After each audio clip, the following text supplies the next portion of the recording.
Right, today, obviously it's getting close to Christmas now, so I'm going to make some stuffing.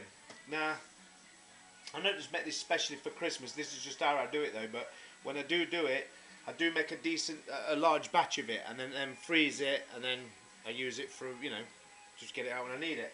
So, what it's going to consist of is like a couple of onions, some garlic, star anise, some bay leaves, a bit of salt, some aromat.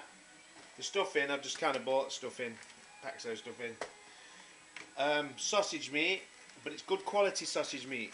It's from my local butcher's, Kirk's, but you can see it's meaty sausage meat. You know what I mean? It's not that crap stuff that's full of. It's actually got meat in it. It's good gear. It's not cheap. It's good.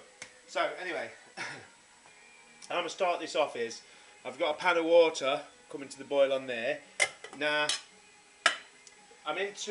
so what I've done is, if you watch my channel previously, or you've watched any of my other videos, you'll know a lot of the time I'm always, if I'm doing, if I'm cooking chicken, stuff like this, whatever, I'm always saving the carcasses. So I've got it out of the freezer. I'm going to have a big massive boil up, and I do make a lot of stock, and then I freeze that also. But in this instance, I'm just going to get a carcass out, a chicken carcass, and put that in the pan. It's obviously frozen, but the water's going to warm it. It'll go in a second, so I'm just going to let that sort its life out.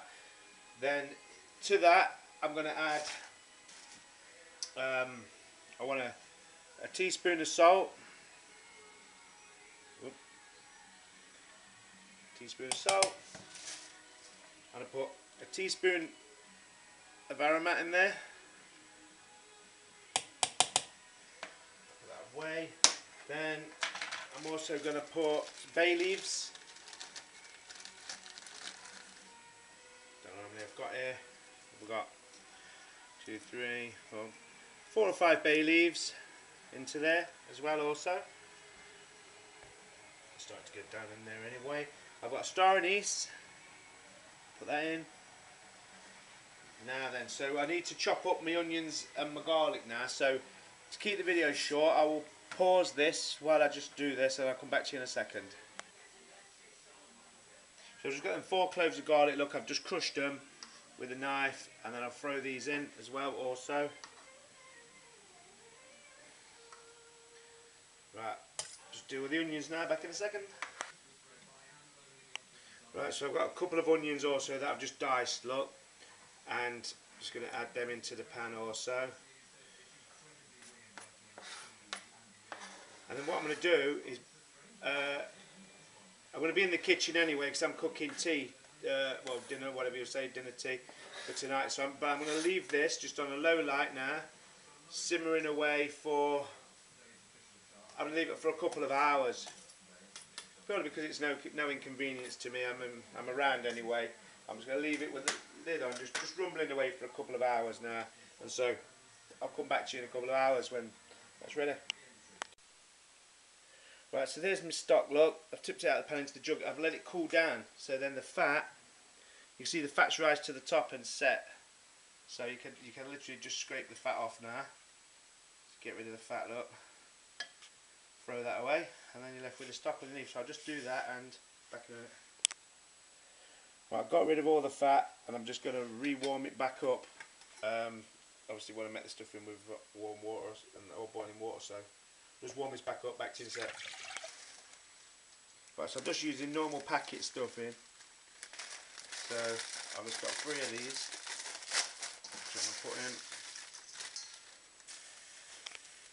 I always make loads of it, and then I've got it lasts me ages then, because I just freeze it in portions and then use it for, I don't know, if I'm stuffing like joints of meat, chicken, pork, something like that, or you can just do it in the oven.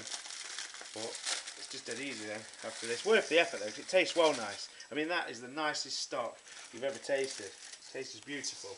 It just can't help but make nice stuffing. So I've done that. I've got to blend in the sausage meat now to it.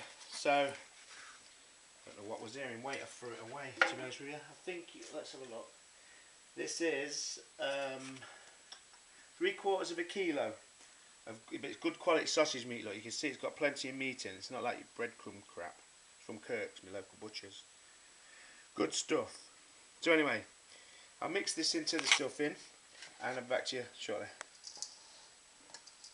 Right, so I'm just finishing off, give that a good mix up. I always mix it up dry like this, just to make sure everything's just mixed together. And then in a minute, I'm just going to add that boiling stock to it, some butter and some herbs. And that'll be that. So back in a sec, let's get this a little bit more of a knead. So I'm just going with a right chunk of butter in there now. Can't beat a bit of butter. Right chunk of butter. And then just some mixed herbs. Quite a few more mixed herbs. Beautiful. Then I'm just gonna literally pour in the water and I'm mix it up using the mixer. So right, let's give this a little mix that butter in a bit. Right, job's good, isn't it? Right, so now I've got my stock. Sorry if I'm going to be in the way. I'll do it left-handed, and then I just want to use and I'm going to use the hand mixer to mix it up with. Now this stock's beautiful, isn't it, Jade? We've just been drinking it. It's very nice. It's delightful. It can't fail. It cannot fail to make good stuffing. See, sometimes if I'm stuffing joints with like a joint of pork or something like that, I will leave the stuffing like a little bit dry. So then, well, not dry, but you know, still so it'll absorb the meat juices, makes it even tastier. But in this instance, I'm just tipping it all in. See where we're at. It might not even be enough, but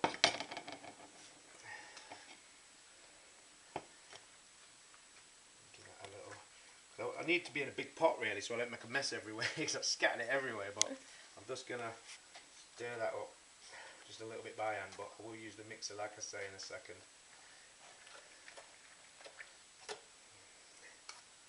Probably is going to be just about right, you know, by the time it's done. You've done this before? Yeah, I don't do it very often. I only do this like what, twice a year, something like that. Yeah. Because like I say, I will just freeze it up in bags, but I press it out flat, so it's like a big thin, and it defrosts in no time, and you can just use it in, you know, whenever you need or want it. Then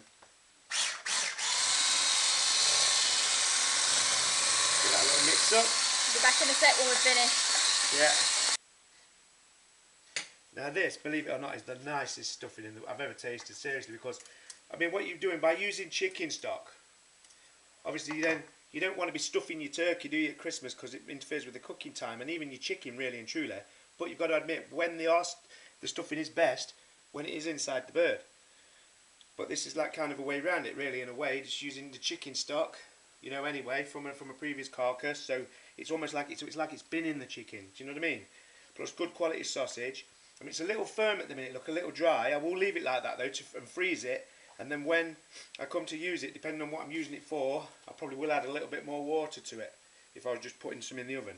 But if I put this inside a joint of pork, the juices from the pork will absorb into that, and the tray will be dry because this still wants like a touch more water. But well worth the effort. Just make up a big batch because it tastes really nice, really nice. So there you go, that's my stuffing. See you later. Bye.